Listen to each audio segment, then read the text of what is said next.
नमस्कार, जय हिंद साथियों। कैसे हैं आप लोग? उम्मीद है कि आप सभी स्वस्थ होंगे। तो साथियों, इस वीडियो में यूपी टेट के प्रैक्टिस सेट में हम हिंदी के प्रश्नों को देखेंगे। तो चलिए शुरू करते हैं वीडियो को, और वीडियो में पूरे अंत तक बने रहिएगा।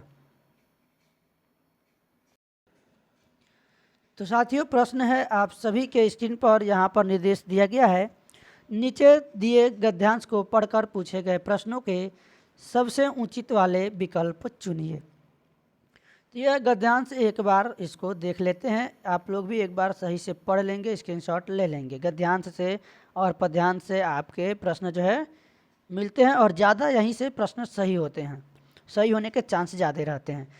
किसी को देखने के लिए आँख की नहीं, दृष्टि की आवश्यकता होती है। स्वामी विवेकानंद का यह कथन इस महिला के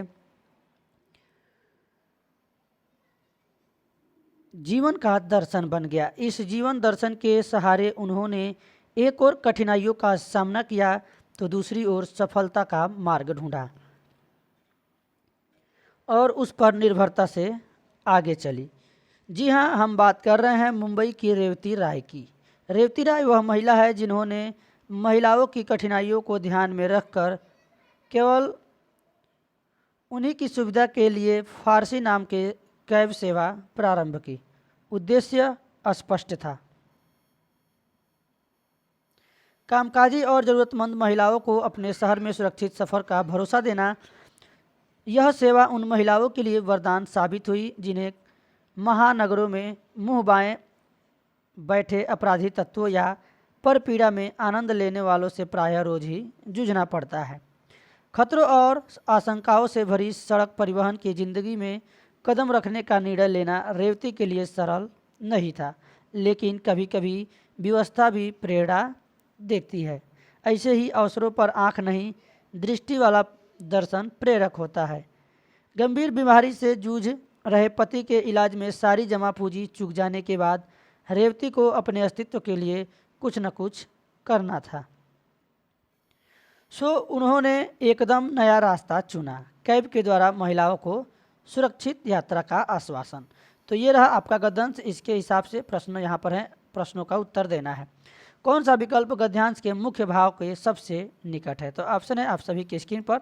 आप लोगों ने गद्यांश को पढ़ लिया होगा, आंसर बताएंगे। इस प्रश्न का जो सबसे सही होगा आंसर, हिम्मत करे तो इंसान तो क्या, हिम्मत करे इंसान तो क्या काम है मुश्किल।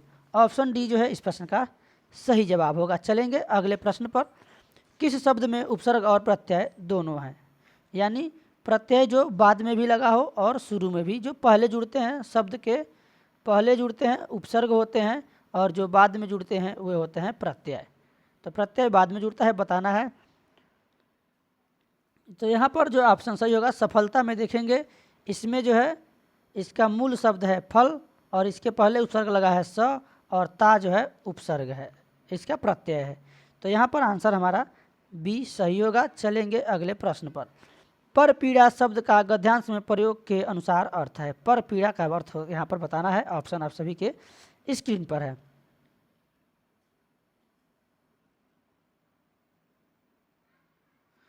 तो यहाँ पर जो सही होगा, दूसरों की पीड़ा या फिर दूसरों का पीड़ा। तो दूसरों की पीड़ा, ऑप्शन सी इस प्रश्न का सही जवाब होगा। चलेंगे अगले प्रश्न पर। और हिंदी के और भी प्रैक्टिस सेट हमारे चैनल पर पड़े हैं, आपने नहीं देखा है तो जाकर प्लेलिस्ट में देख लीजिएगा। गद्यांश के प्रारंभ में उद्धृत कथन किसके जीवन का दर्शन बना? तो यहाँ पर देखेंगे किसके जीवन का दर्शन बना है। ऑप्शन यहाँ पर देखेंगे तो रेवती राय के जीवन का दर्शन बना है। ऑप्शन बी इस प्रश्न का सही जवाब होगा। चलेंगे अगले प्रश्न पर। रेवती राय की कब सेवा मूलतः किसके लिए थी? अभी हम लोगों ने पढ़ा है गद्यांश में, किसके लिए थी? महिलाओं के लिए थी, ज़रूरतमंद लोगों के लिए थी, या फिर कामकाजी महिलाओं के लिए थी, महानगरों के लिए थी, या फिर मुंबई के निवासियों के लिए थी। तो ये जो है रेवती राय की जो कैब सेवा थी, यह मूलतः कामकाजी महिलाओं के लिए थी। ऑप्शन ए इस प्रश्न का सही जवाब होगा। चलेंगे अगले प्रश्न पर। नहीं पराग नहीं मधुर मधु, नहीं विकास यही काल, अली कली ही सौ बध्यो, आगे कौन हवाल। पंक्ति में कौन सा अलंकार है, बताना है। तो जो प्रस्तुत पंक्तियां हैं यहाँ पर, ऑप्शन आप सभी के स्क्रीन पर दिया गया है, आंसर बताएंगे। तो साथियों जो प्रस्तुत पंक्ति है यहाँ पर जो कवि है, कवि ने एक भंवरों के माध्यम से राजा को समझाने का प्रयास किया है, क्योंकि जो राजा है वह जो कवि है डायरेक्ट राजा को कुछ बोलेगा तो हो सकता है राजा उसे दंडित कर सकता है, सजा दे सकता है, इसलिए उसने सीधे न करके क्या किया है, भंवरों के माध्यम से उसे जो है समझा रहा है, समझाने का प्रयास कर रहा है।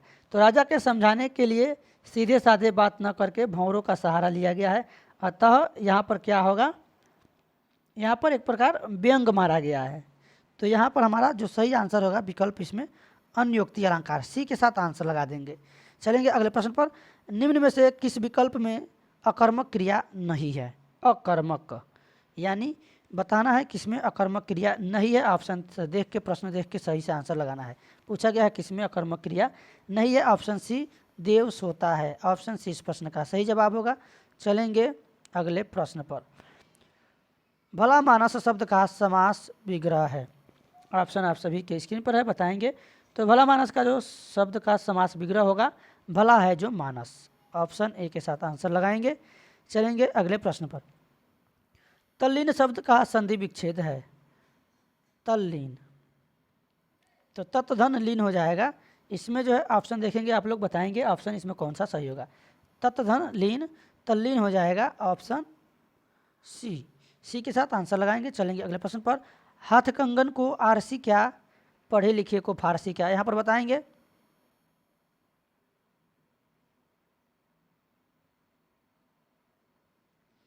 हाथ कंगन को आरसी क्या, लोकोक्ति क्या, क्या अर्थ है? तो इसका ऑप्शन है, आप सभी की स्क्रीन पर आंसर बताएंगे। इस प्रश्न का सही जवाब जो होगा आपका, अस्पष्ट बातों को प्रमाण की आवश्यकता नहीं होती, या फिर प्रत्यक्ष को प्रमाण की आवश्यकता नहीं होती। बी के साथ आंसर लगाएंगे। चलेंगे अगले प्रश्न पर।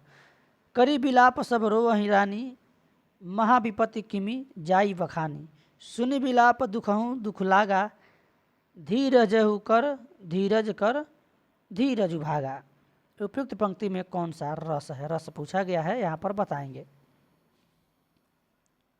इस प्रश्न का जो सही जवाब होगा आपका ऑप्शन बी, इस प्रस्तुत पंक्ति में करुण रस है। करुण रस का स्थायी भाव क्या होता है? शोक। श्रृंगार रस का स्थायी भाव क्या होता है? रति। मीठा मोद मन भय मलिन शब्द में कौन सा अलंकार है? देखेंगे, ऑप्शन है आप सभी के स्क्रीन पर। इस प्रश्न का जवाब बताएंगे। तो इस पंक्ति में देखेंगे म वर्ड की आवृत्ति हुई है, तो यहाँ पर हमारा अनुप्रास अलंकार हो जाएगा। जब एक ही वर्ड की आवृत्ति बार बार होती है तो वहाँ पर होता है अनुप्रास अलंकार।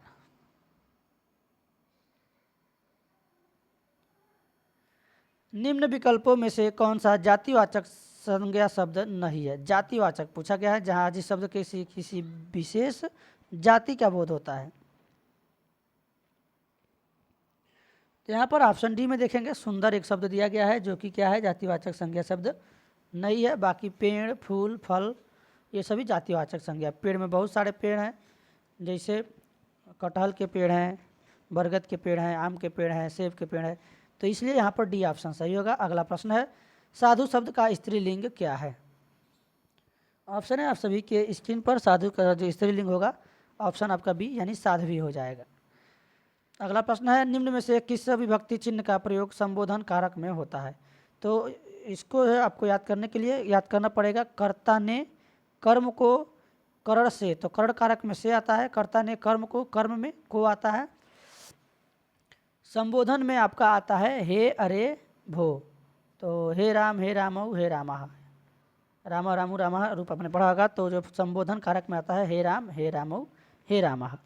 अधिकरण में पर, ये अधिकरण कारक का है, अधिकरण का में पर। अपदान से, अपदान में क्या आता है? से आता है।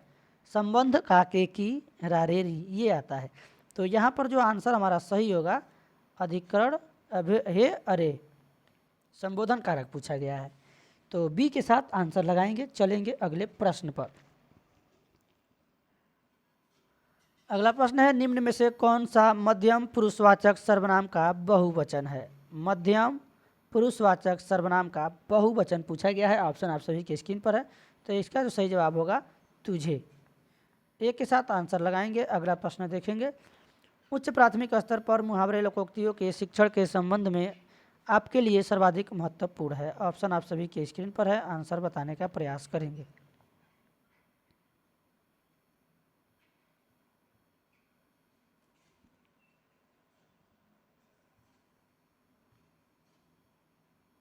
इस प्रश्न का जो सही जवाब जाएगा ऑप्शन सी, संदर्भानुसार मुहावरे लोकोक्तियों के प्रयोगों को समझना और उनका प्रयोग करना। अगला प्रश्न है, निम्नलिखित में से कौन सा प्रश्न संदर्भ में व्याकरण शिक्षण को पुष्ट करता है। ऑप्शन है आप सभी के स्क्रीन पर बताएंगे। तो यहाँ पर जो घर घर आपकी ही चर्चा है, वाक्य में घर शब्द की पुनरावृत्ति से अर्थ पर क्या प्रभाव पड़ता है। ऑप्शन डी इस प्रश्न का जो है सही जवाब होगा। तीव्रतर विशेषण की किस अवस्था के अंतर्गत आता है। तीव्रतर विशेषण की किस अवस्था के अंतर्गत आता है। आपने अंग्रेजी में इंग्लिश में डिग्री पढ़ा होगा, कंपैरेटिव डिग्री, सुपरलेटिव डिग्री, उसी प्रकार ये पूछा गया। तो तीव्र से तीव्रतर, तीव्रतर और तीव्रतम। तो तीव्र हो गया, तीव्र से बनेगा तीव्रतर और तीसरा बनेगा तीव्रतम। तो ये मध्य वाला है। देखेंगे एक मूलावस्था होता है, एक उत्तरावस्था होता है, एक उत्तमावस्था होता है। तो इस प्रश्न का जो हमारा सही जवाब जाएगा ऑप्शन सी के साथ, ये है उत्तरावस्था। और तीव्रतम पूछा जाएगा तो ये हो जाएगा उत्तमावस्था। तो आंसर लगा देंगे सी के साथ। देखेंगे अगले प्रश्न को, हरीश ने परीक्षा उत्तीर्ण की में कौन सा काल है। काल पूछा गया, उत्तीर्ण की यानी उत्तीर्ण कर लिया है। तो ये दिया गया जो है यह भूतकाल है। कौन सा काल है, भूतकाल है, काम पूरा हो गया है यानी उसने परीक्षा उत्तीर्ण कर लिया है। ए के साथ आंसर लगाएंगे। चलेंगे अगले प्रश्न पर, लक्ष्मी द्वारा पता लगाया गया में कौन सा वाच्य है। तो देखेंगे यहाँ पर द्वारा शब्द आया है, किसके द्वारा। तो जहाँ पर कर्म की प्रधानता होगी वहाँ पे कर्मवाच्य होगा, जहाँ पर कर्ता की प्रधानता होगी वहाँ पर कर्तवाच्य होगा, और जहाँ पर भाव की प्रधानता होगी वहाँ पर भाववाच्य होगा। तो इस प्रश्न का सही जवाब होगा बी, कर्मवाच्य। चौराहा शब्द का समास विग्रह क्या है। चौराहा क्या होगा, मैंने इसमें पूछा गया है कौन सा समास होगा, विग्रह नहीं पूछा गया है, का समास होगा यानी कौन सा समास है बताएंगे। तो जो भी संख्यावाची शब्द होते हैं, जहाँ पर भी चौराहा, त्रिमुनि ऐसे शब्द होते हैं आपके द्विगु समास। तो ऑप्शन सी देख सकते हैं आप लोग, यहाँ पर ऑप्शन सी में द्विगु समास है। सी के साथ आंसर लगाएंगे। मनः अनुकूलन की संधि है, बताना है कौन सा सही होगा। ऑप्शन यहाँ पर देखेंगे। इस प्रश्न का सही जवाब होगा आपका मनोनुकूल। ऑप्शन बी इस प्रश्न का जो है सही जवाब होगा। अगला प्रश्न है, देखेंगे भाषा शिक्षण की किस विधि में मातृभाषा को मध्यस्थ नहीं रखा जाता है।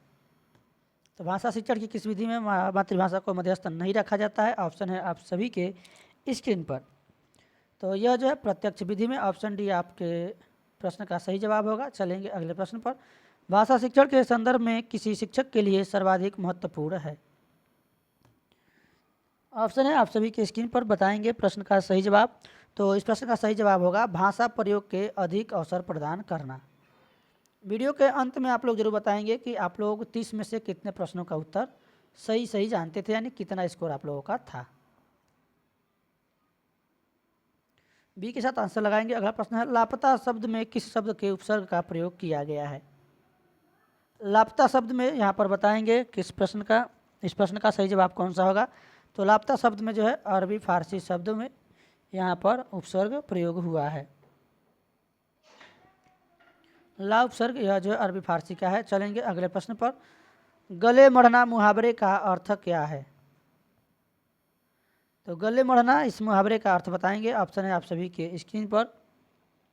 इसका जो सही जवाब होगा किसी काम को जबरदस्ती सौंपना। सी के साथ आंसर लगा देंगे। चलेंगे अगले प्रश्न पर, उस काल के मारे क्रोध के तन कांपने लगा। तन कांपने उसका लगा, मानो हवा के वेग से सोता हुआ सागर जगा। मुखबाल रवि समलाल होकर ज्वाल सा बोधित हुआ।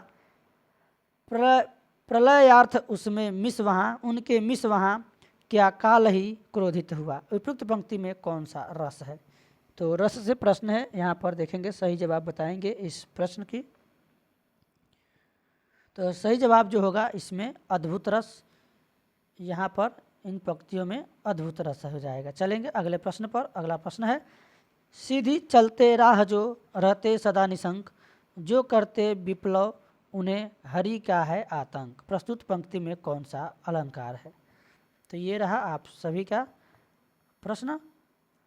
अलंकार से बताएंगे। ऑप्शन है आप सभी की स्क्रीन पर, और इस प्रश्न का जो सही जवाब होगा यहाँ पर मानवीकरण अलंकार, एक के साथ आंसर लगाएंगे।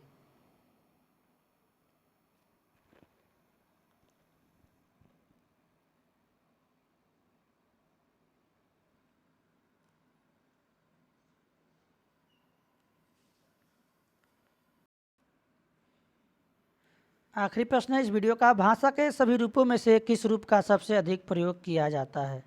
सबसे अधिक किस भाषा का प्रयोग किया जाता है। तो सभी लोग जानते हैं ज़्यादातर हम लोग अपने विचारों को प्रकट करने के लिए, अभिव्यक्ति करने के लिए मौखिक भाषा का ही प्रयोग करते हैं, सबसे ज़्यादा बोलचाल की भाषा में करते हैं। तो ऑप्शन सी इस प्रश्न का सही जवाब होगा। तो साथियों आज के वीडियो में बस इतना ही। मिलेंगे एक नए वीडियो में नए टॉपिक के साथ, और वीडियो पसंद आया हो तो एक बार वीडियो को लाइक और शेयर कर दीजिएगा, ताकि वीडियो सभी दोस्तों के पास पहुंच सके। और चैनल पर पहली बार हैं तो चैनल को सब्सक्राइब करके बेल नोटिफिकेशन आइकन को प्रेस कर लीजिएगा, ताकि कोई भी नोटिफिकेशन सबसे पहले आप सभी तक पहुंच सके। धन्यवाद। जय हिंद।